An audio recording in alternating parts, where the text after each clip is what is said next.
All right, welcome everybody to this class on trauma-informed care and somatic practices. Can everybody hear me okay? All right. Good to see you, Anne.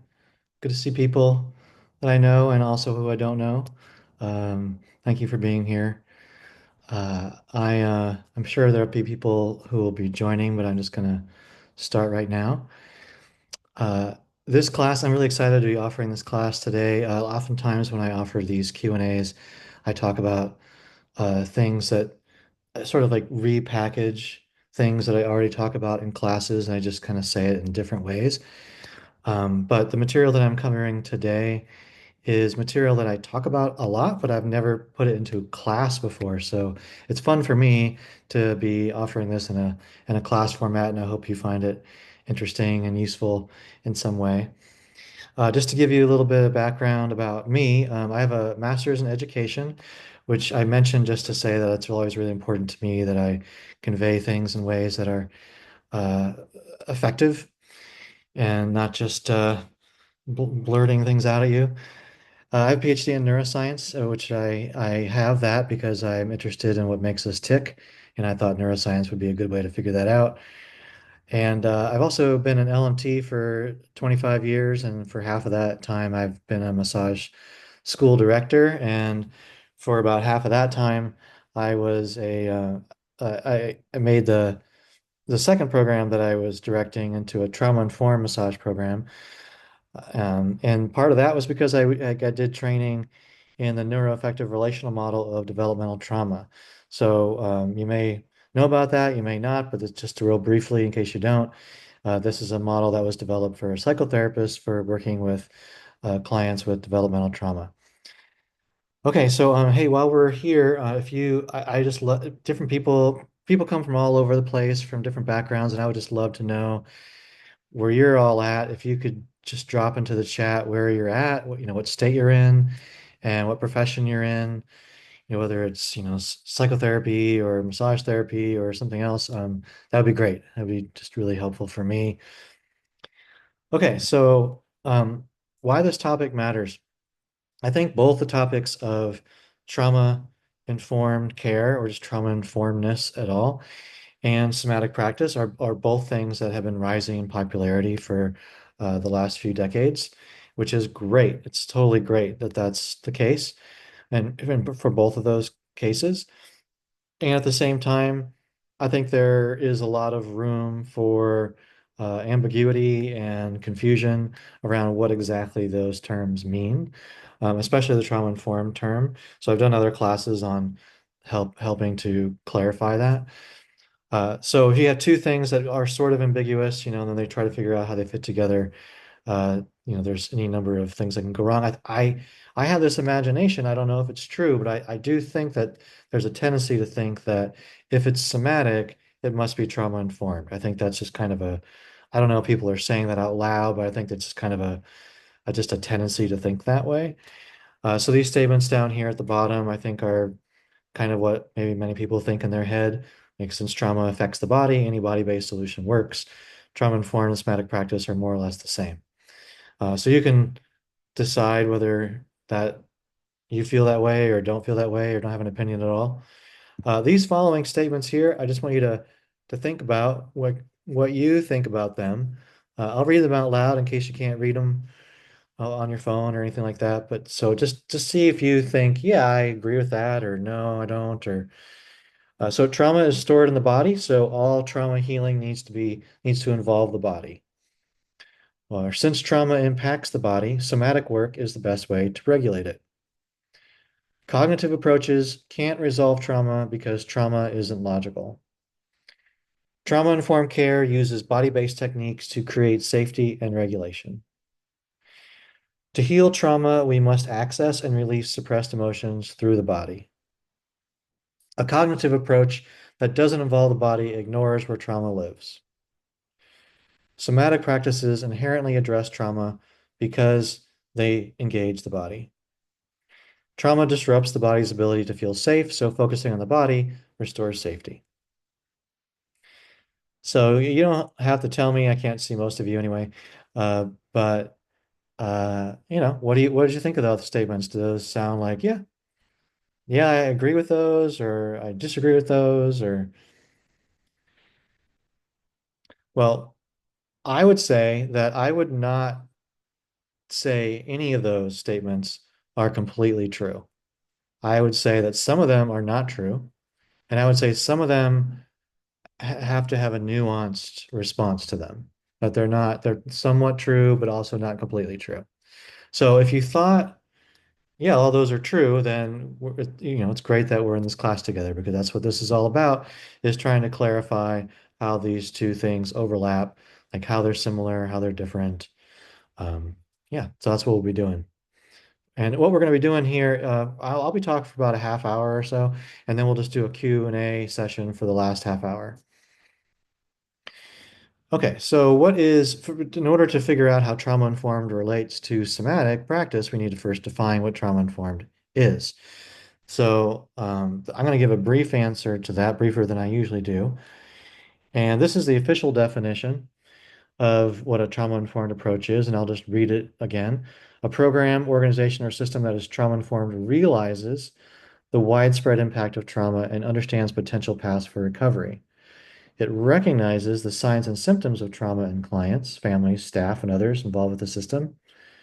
It responds by fully integrating knowledge about trauma into policies, procedures, and practices. And it seeks to actively resist re-traumatization. So that's a lot of words, right? But the realized part is basically just educating yourself about what trauma is on psychological levels, neuroscientific levels, all the levels, social levels. Recognizing it as being able to, detect it. Responding is knowing like, well, what do I do now that I've recognized it? And not just responding, but responding in a way that is not re-traumatizing, which is, I think, the key, because that's actually the hardest part is doing it without re-traumatizing. So this is something that can be present anywhere, and it's not the same as trauma treatment. So a lot of times it's very easy to think trauma informed means trauma treatment, but these are two different things. So trauma treatment refers to that which mental health professionals who are licensed, that's what they do. And trauma informed is something that any number of people could do. You could be a business that makes and sells transistors transistors and you be trauma informed because you want to have like the office staff, you want your office to be trauma informed. You don't want people being abusive to one another, in the office, even though you're not doing anything related to caring for people, you're just making transistors. You still can be a trauma informed in the back office. So, but it's especially important when you have a profession that does involve interacting with people. So there's different layers, there's different places where trauma informed fits. You can make policies, you can have practices. You're going to say, oh, if a person says this is what you're going to do, this is what you're not going to do. That's trauma informed. It's very much like being ADA compliant. You are just doing something that's going to be helpful for a broad number of people, but you're not providing treatment. So the way that looks, if we were to make a Venn diagram here, you have trauma informed covers a vast area, and trauma treatment is just this one little part of life, right? So trauma informed can cover every part of life, ideally. You could have policies, you could have communication strategies, you can have relationships that are or aren't trauma informed. Either way. And this is like, how do you interact with your friends? How do you interact with your colleagues? You could do that in a trauma-informed way or not.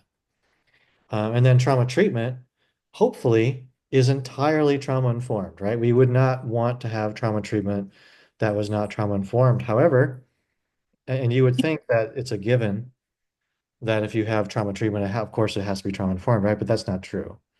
There's plenty, there's plenty of um, people doing trauma treatments that's not trauma-informed, unfortunately. So that's why I have these things on the lines, like CBT, cognitive behavioral therapy, which is what most psychotherapy is today.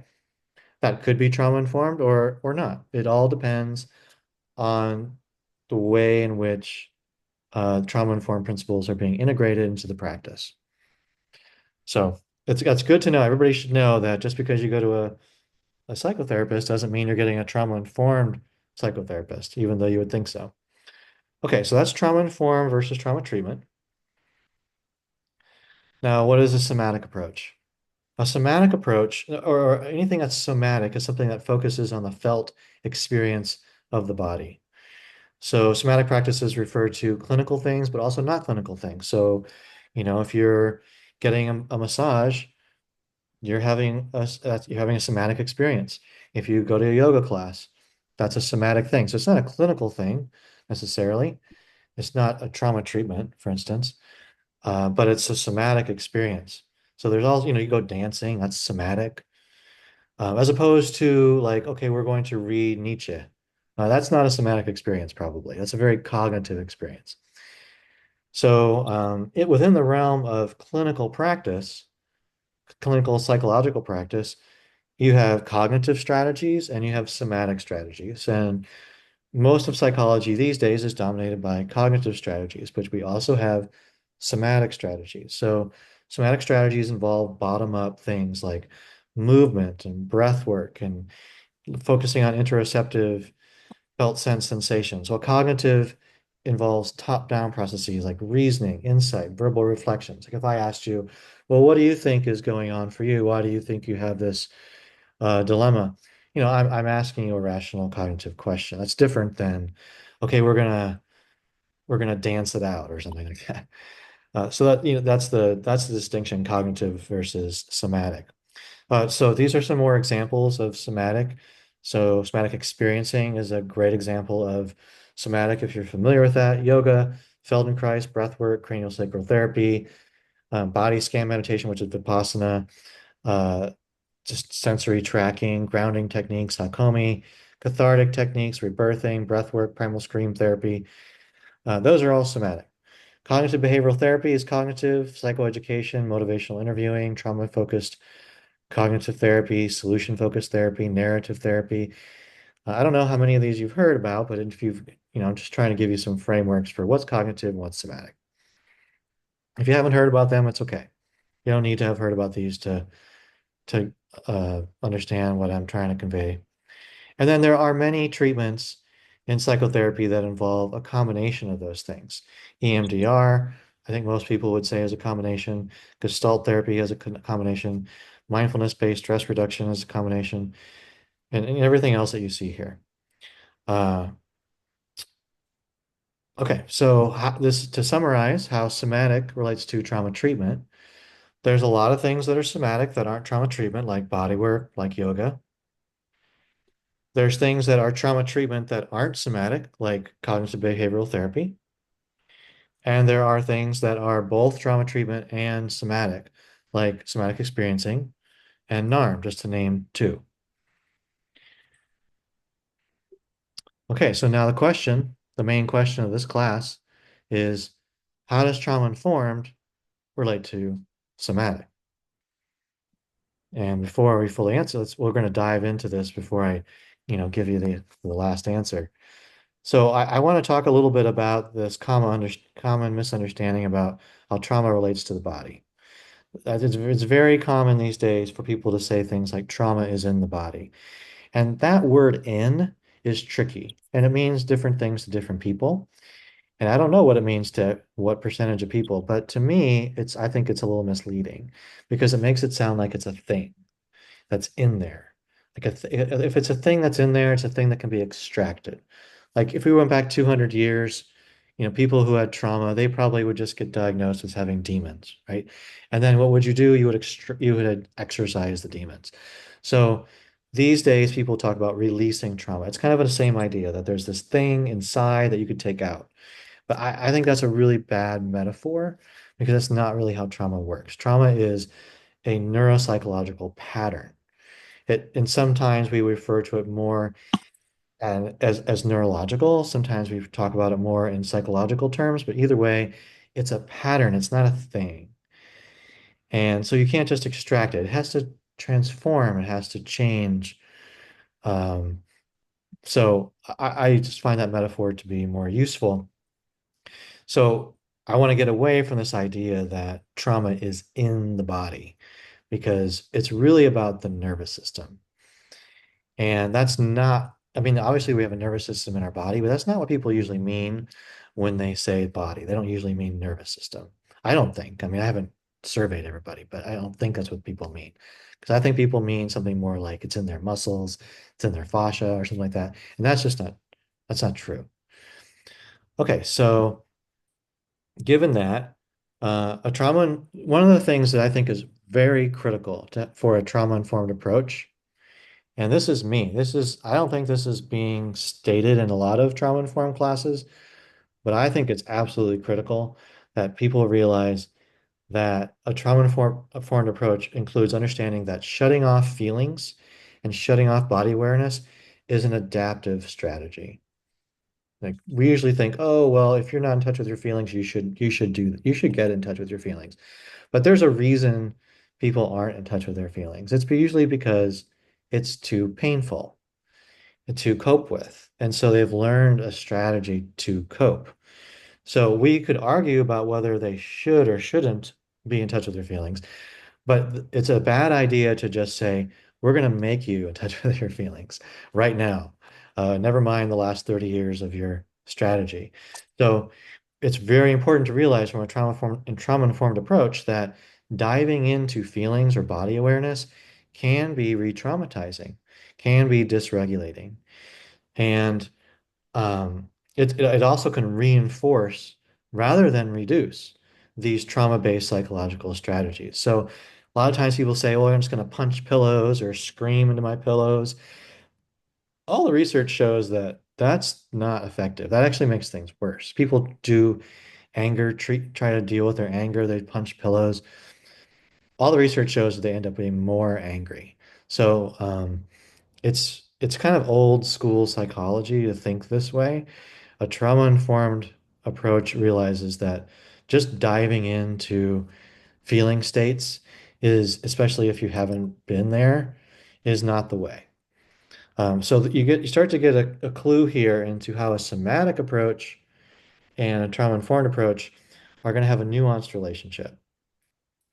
So I want to emphasize that a trauma-informed care is not a set of techniques. So somatic approaches are basically like a set of techniques. Trauma-informed care is not a set of techniques, it's a framework that prioritizes safety, choice, empowerment, collaboration, understanding trauma responses and how to respond to them. So most methods could be applied in a way that's trauma-informed or in a way that's completely not trauma-informed. Um, yeah, and I'll just go into that a little more. So I think that there are some methods like NARM, like SE, that a trauma-informed approach is basically baked in to the method. It's built up with with an understanding of trauma and how it needs to work with it.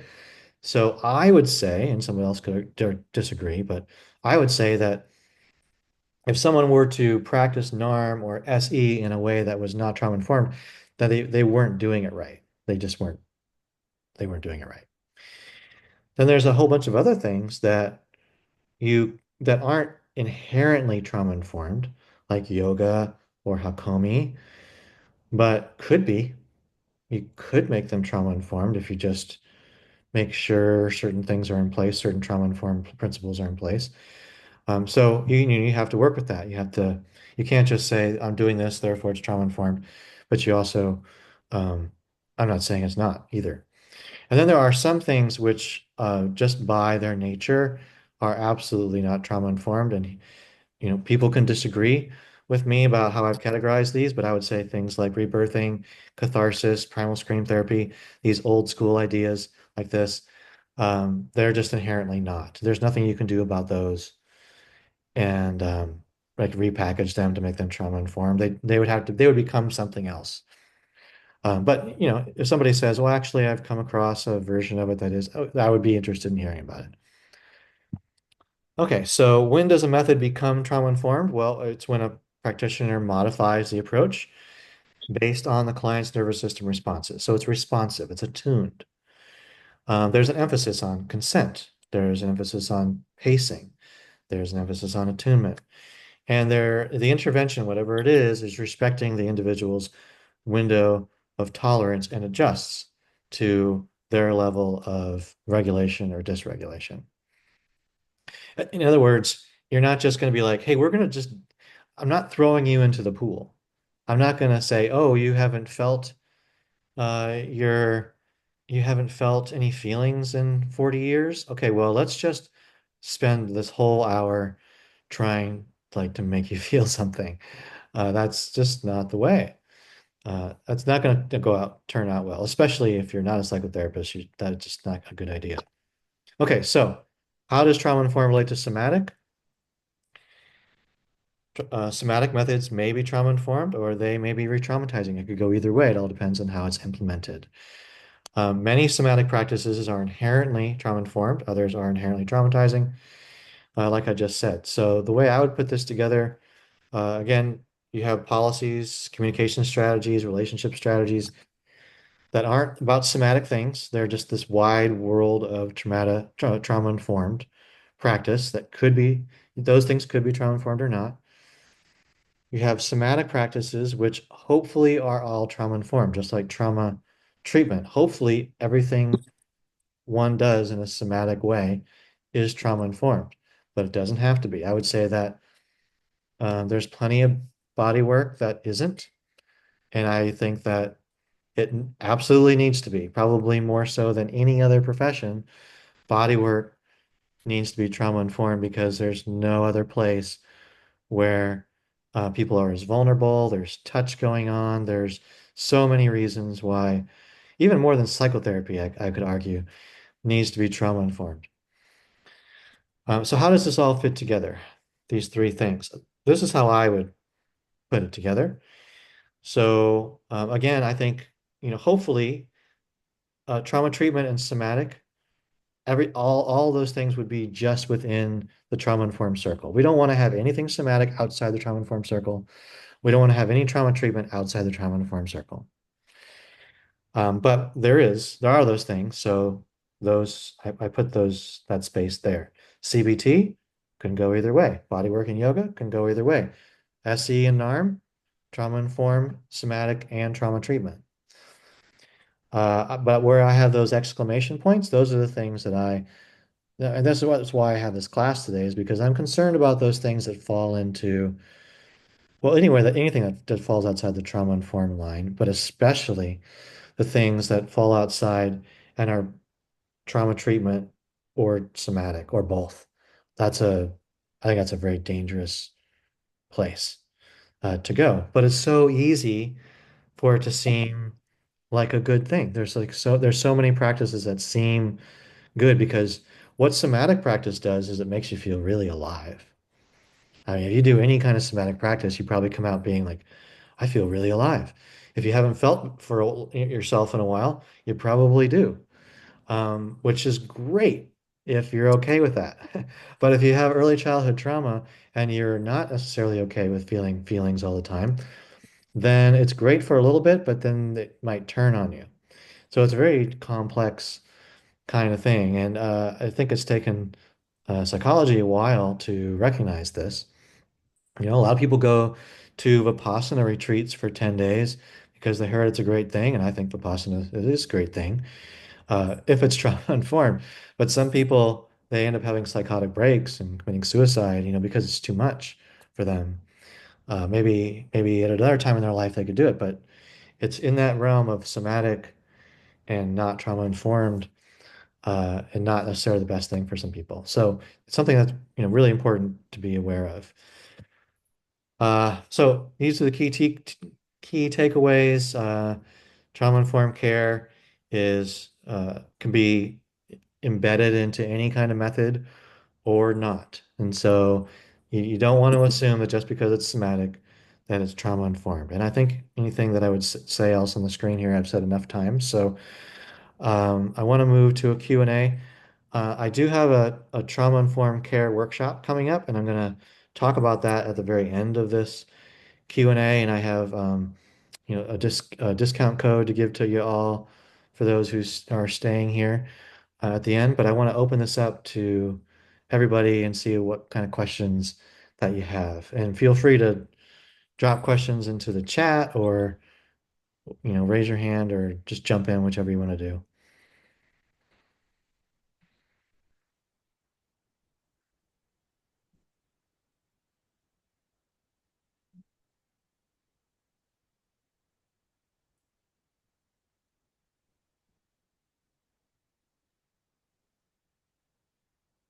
Hi, Mark. Hey, Let's Ann. see. Hey, is the screen such that I can do gallery? Oh, there it is. I can see everyone good. Hi, everyone. Um, I just want to say I'm here because I'm a body worker and I'm getting back into that more licensed massage therapist. And I've done a lot of somatic work myself personally as the client or within the group structure.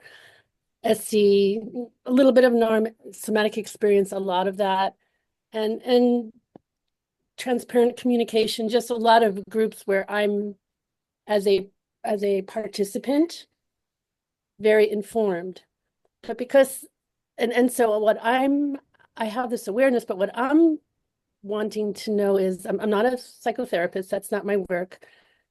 So how does my personal experience of being a recipient inform my capacity to work with someone because I'm really tuned in. I'm really aware. I have experienced myself with which I think is invaluable. But that's my curiosity. Yeah. Well, that's exactly what my trauma informed workshop is all. Not that I'm trying to like make you come to it or something, but I Yeah. just say like that's why I have that class is to answer that very question. Mhm. Um, and what it looks like. Well, it looks like a number of things. One thing that it looks like is knowing how to respond to a trauma response if it's happening. So let's say somebody's on your table and everything's fine, but then maybe some kind of sexual trauma thing comes up because of maybe just being touched in an area that reminds them of that or something. So not that you do anything wrong, just it's just a thing that comes up. And so they start to feel a panic or they freeze. So they have these autonomic responses to a degree where it's really not okay to continue with the session because they're just too dysregulated. Well, what are you going to do with that? How are you going to respond?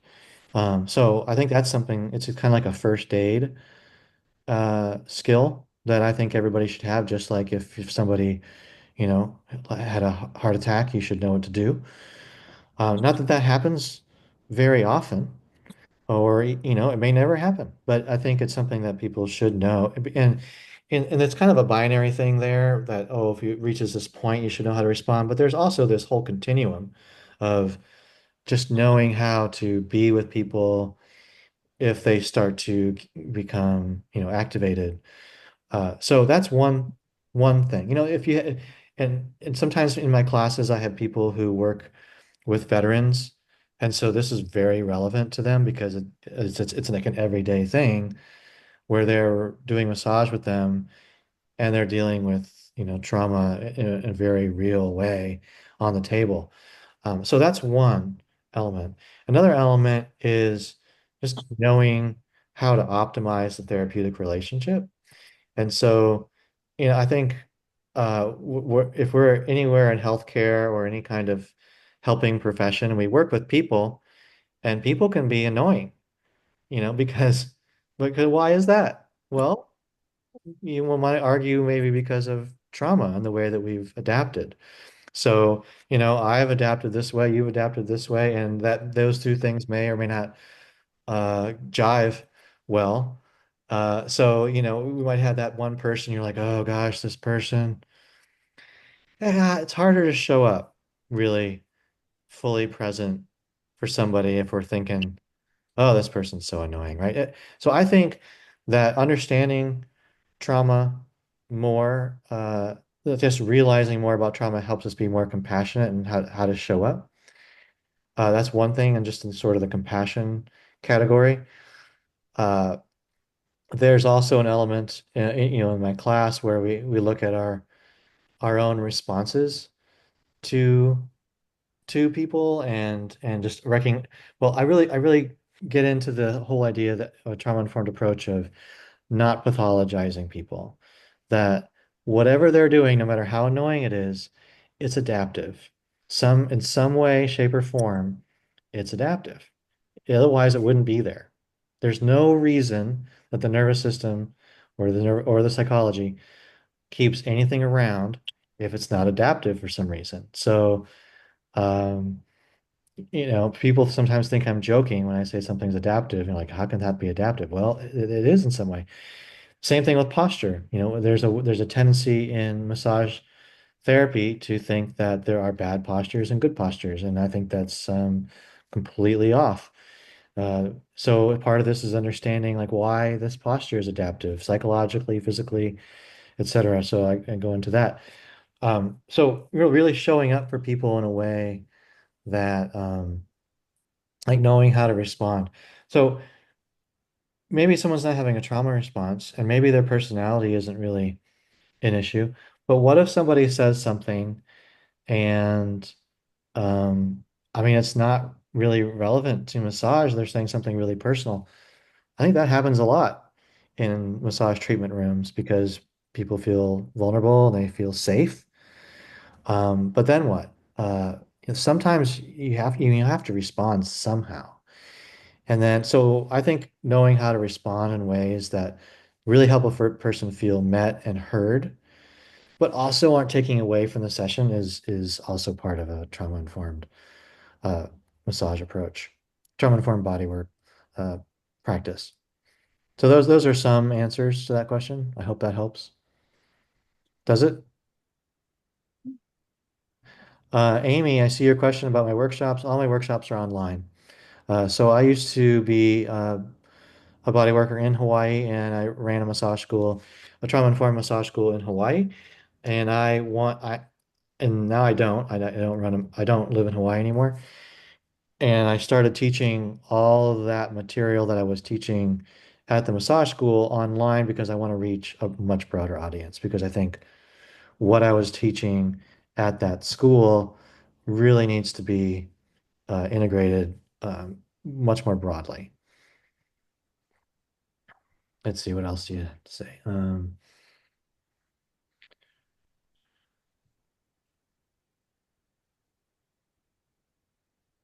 Okay, anyone else?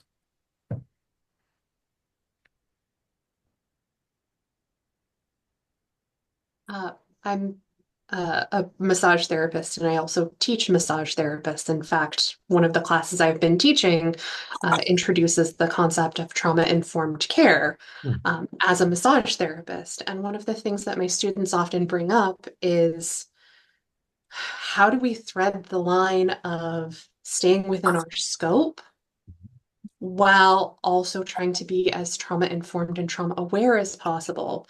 Because, for example, we're located in Oregon. Um, there are certain somatic practices that are within scope for us, but there's a lot of uh, trauma informed care that feels like it is not in scope, but it is very tempting to drift out of our Yeah. scope towards those practices. So, do you have any like tips or suggestions for how to deal with that? Yeah. Thank you for that question. That is definitely one of the questions, and it's one of the questions that I'm also, trying to address in my courses, and I've written a couple articles about. Um, because I think in the world of massage or well, particularly body work, there's two schools, that two polar opposite schools. One is, well, this isn't trauma's not in our scope, so we're not really going to talk about it, and hands off, which I think is sort of naive because trauma is like just everywhere. And so we have to be aware of it. But the other side of it is, oh, look, I've noticed that all these feelings come up in people when I massage them.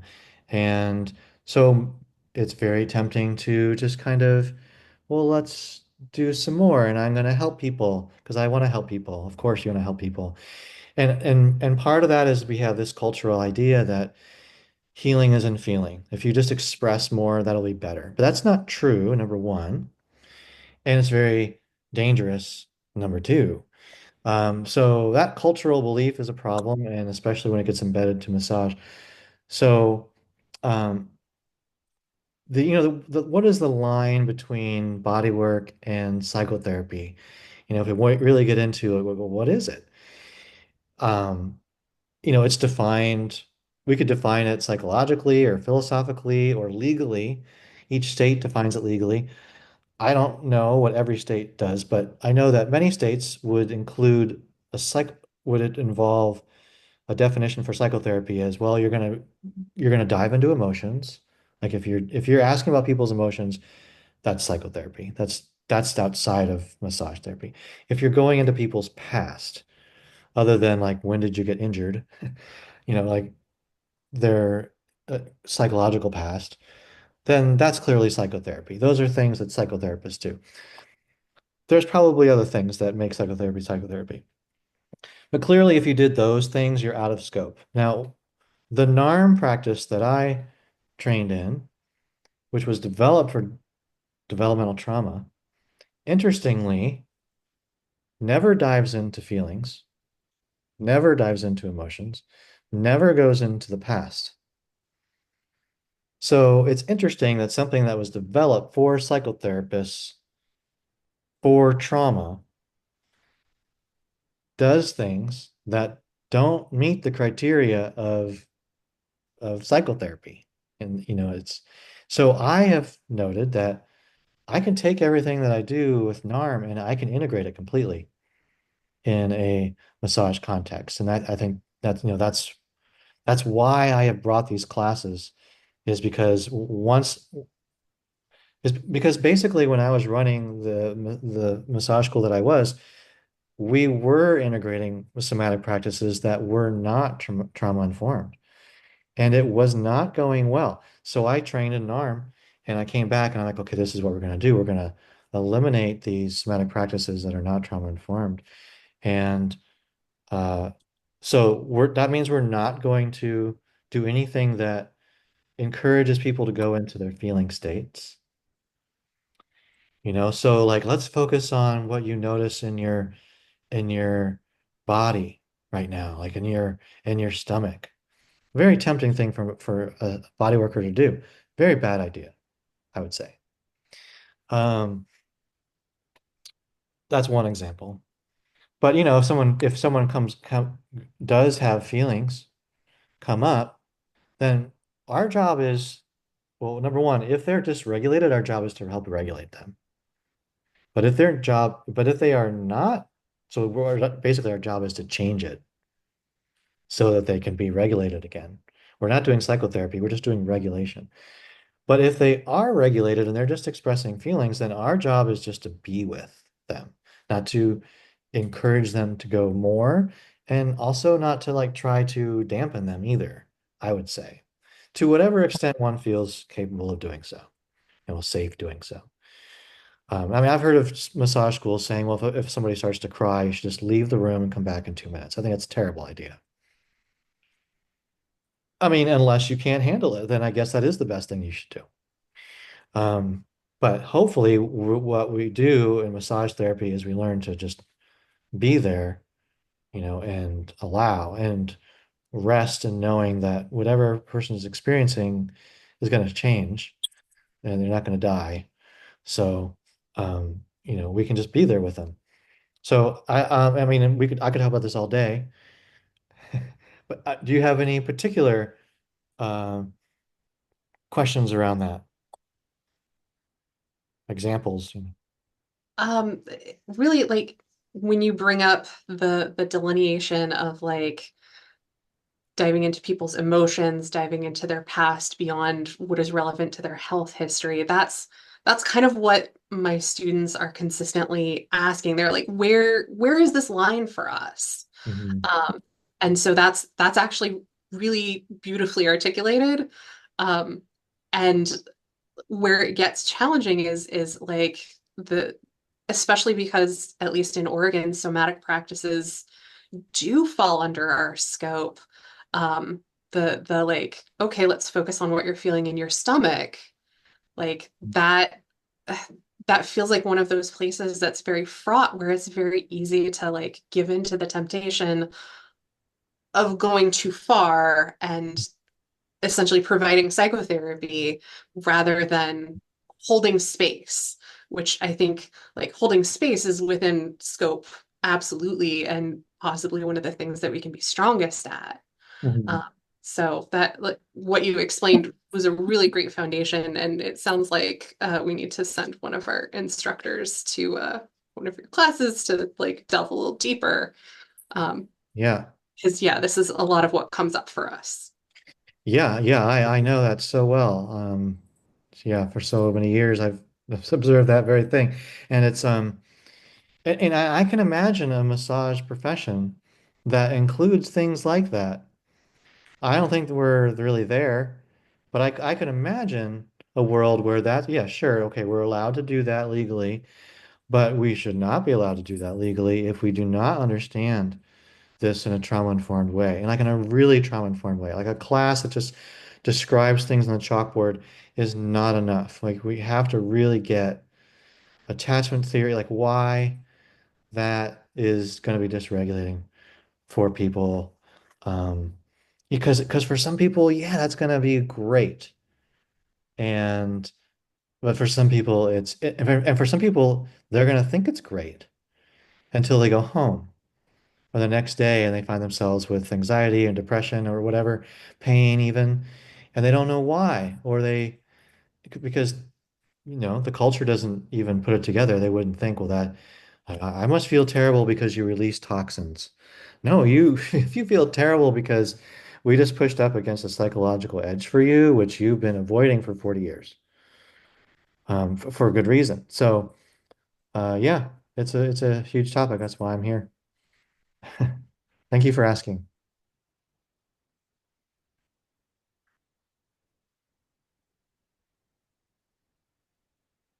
Yeah, thanks for Clarie for mentioning those articles. And just if you look in the chat, those are articles that I talked about that topic.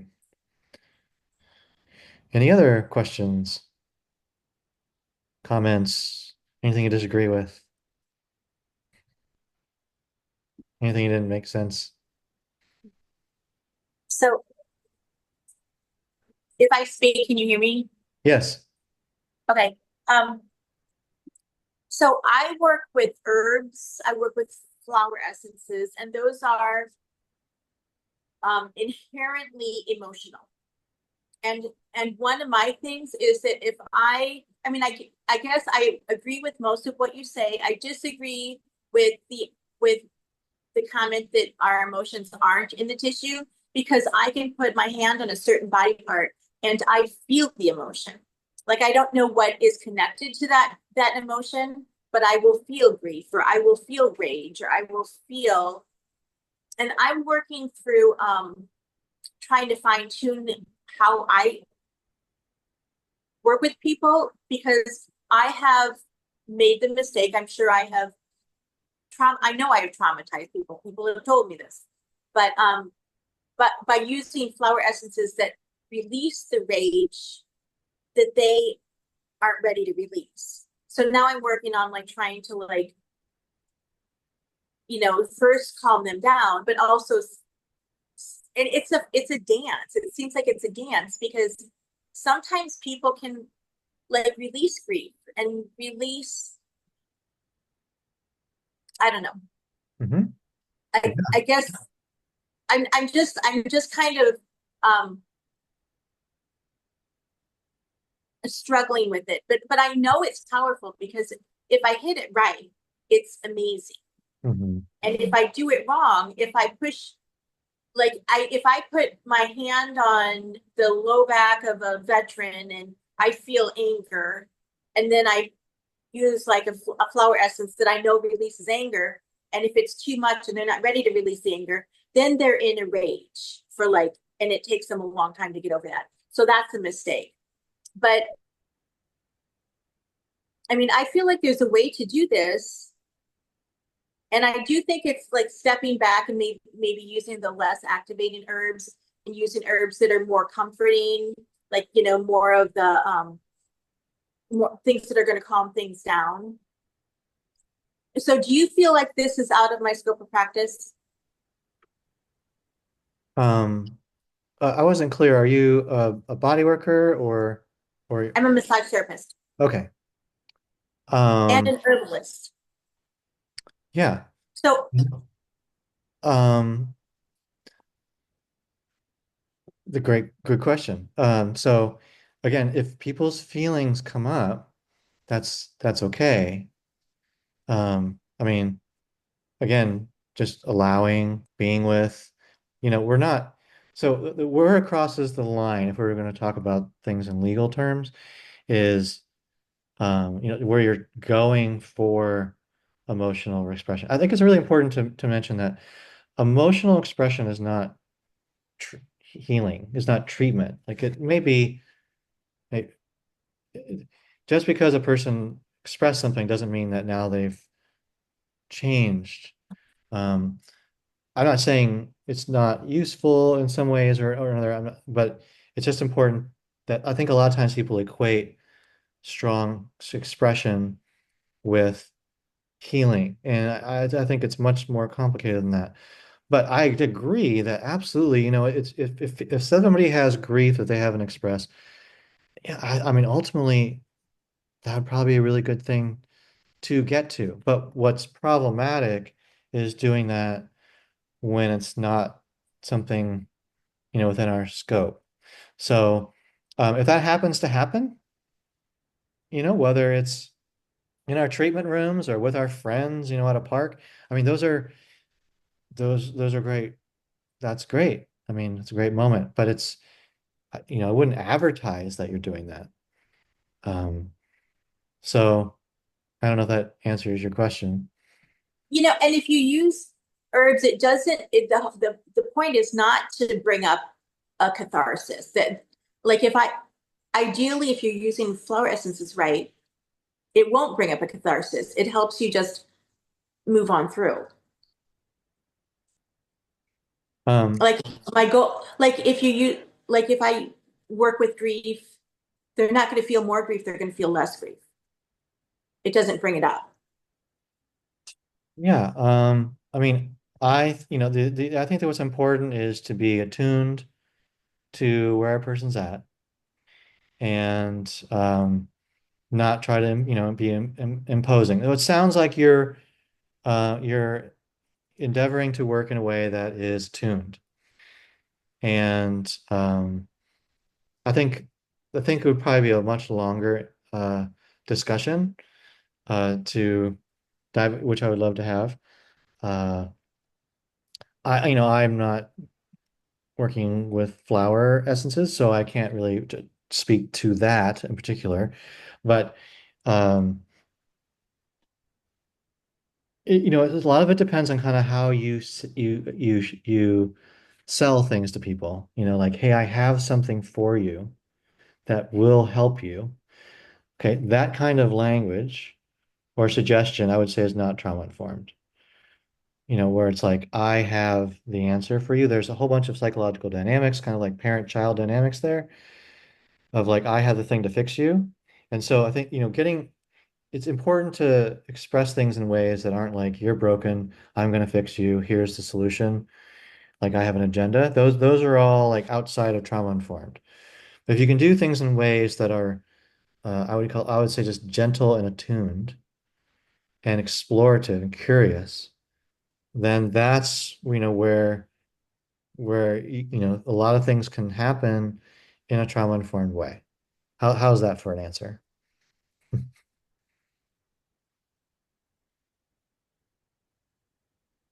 Sounds like this is not really the forum. Yeah, I don't know. I mean, we only have a few minutes, but I'm always more than happy to talk more. Sure. It's okay. Anybody? It looks like this is not other people's issue. So Well, I mean, it's touching on, you know, basic principles that work across the board. Doesn't matter what profession you're in. The very again, it's not a technique. Trauma-informed isn't a technique. It's an approach, it's a framework. So working with people in a way that isn't saying I have the solution for you, but is curious and like we're trying something, we're seeing how the person responds. That's that's more a trauma-informed, whatever that happens to be. One thing I've been working on is being more conscious of saying, what would you like to work on? The herbs can support you. What would you like the herbs to support you with? Do you want to work on your nervous system? Yeah, I think that sounds lovely. Hmm. Okay. Yeah, yeah. I hope, does that feel like enough for now? Yeah. Okay. Let's see. I want to read what Alessandra wrote. I think practitioners may be able to incorporate emotions if that is something they are knowledgeable on. However, most people are not. Massage therapists cannot diagnose, yet we can take these things into consideration when developing treatment plans. My massage school used the framework of traditional Chinese medicine and five-element theory. It's something I take into consideration, but I wouldn't make any claims or promises on certain techniques or treatments based on how they present. Yeah. Hmm. Yeah. Yep. For you, Brenda, I will say it is a pretty quick process to get like trauma informed specialized or peer support specialized. It's offered pretty easily around most cities. It's either like a couple-hour process or like a day process, and you can just really better inform yourself on how to support both your peers and like friends and family or your clients. And it's just like how to navigate trauma situations, or if someone had a flare up like that veteran did, and it's just like how to de-escalate them from like a panic attack and how to calm them down. So that's just like a really good way to inform yourself for those situations. And it's usually a free thing.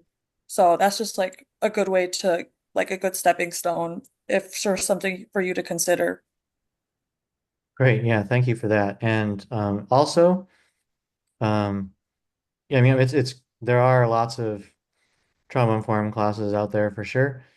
I'm teaching one starting next week for 3 weeks. And I personally think that you can't do like the 13 hours that I'm doing here. I can't really imagine. Like, I would like to offer a course that has less than 13 hours because it would be way easier to market. It'd be way easier in people's schedules. Um, I would definitely do a class in one day if I could, but I think that it would be unethical to have people walk away from a course that they did in one day and feel like they were trauma informed. I think that these 13 hours to me are the minimum to actually be able to say like it's really integrated. And there's so much, I mean, it could just be way more than 13. But so this class it includes a video lecture on trauma from a neuroscience and neuropsychological perspective, which alone, you could take that class by itself. It's on demand on my website. Um, just to do that if you wanted to. It has a ton of content in it. Um, but the live class is all exercises. It's all interactive exercises the whole time. And some of those exercises are about how to respond with clients, and some of them are more introspective exercises where we kind of learn the concepts from the inside out. We feel them internally. So we kind of it really puts meaning to what we would just make as a bullet point otherwise. Um, so I took that no, class. what? Yes, I was just going to say I took that class and it was very, very helpful. Thank you. thank you. And I'm offering this now for 40% off. So if you are interested in the class, you can just go there and when you click register, you just enter that promo code and then that'll take off the price. I'm also next week, I'm offering another class, same thing, 40% off on the neuroscience of pain, posture, and bodywork. That's a whole other topic, but it still all relates, especially for those of us who work with people with pain and trauma. They're just kind of usually packaged together. So uh, both classes are happening starting next week. any questions about the classes? Any questions about anything else from this class today? I have a question, Mark.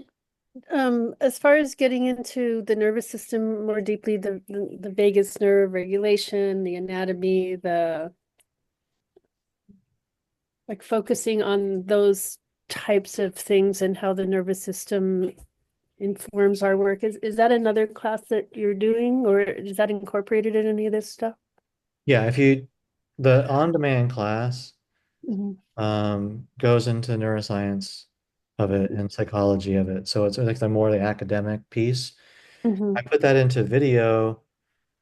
Even for the live class, you just watch that so that we can just focus on the interactive portion when we meet, and then you get the most out of that time, and then you can go back to the academic stuff whenever you want. I mean, I have articles and other videos that I've talked Mhm. about it too. Okay. Hey, Mark. Someone just mentioned that have taken your trauma-informed class, and I apologize, I'm not on camera. I'm multitasking, sorry.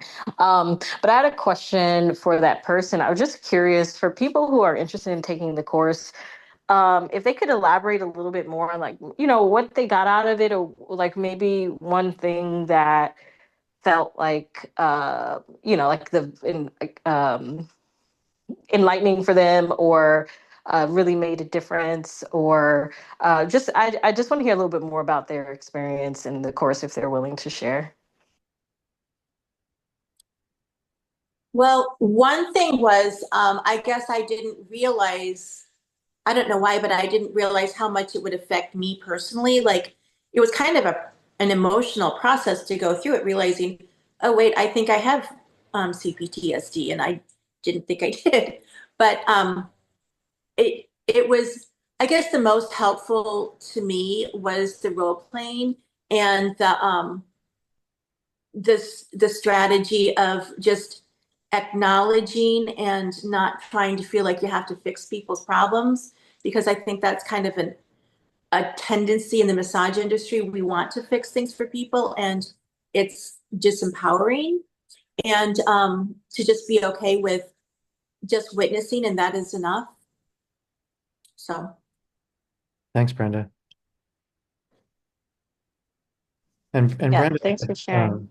if we want to continue this discussion that we were having, like in our group, because I have a group on Facebook with this, and so if we could talk about that more in there too, if you wanted.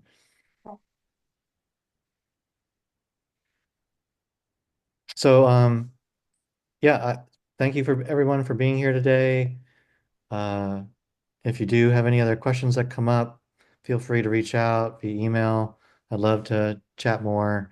We can schedule, a Zoom session too, to just talk in person so it's real and not digital. Uh, yeah, that's it for me. thank you. Thank you, Mark.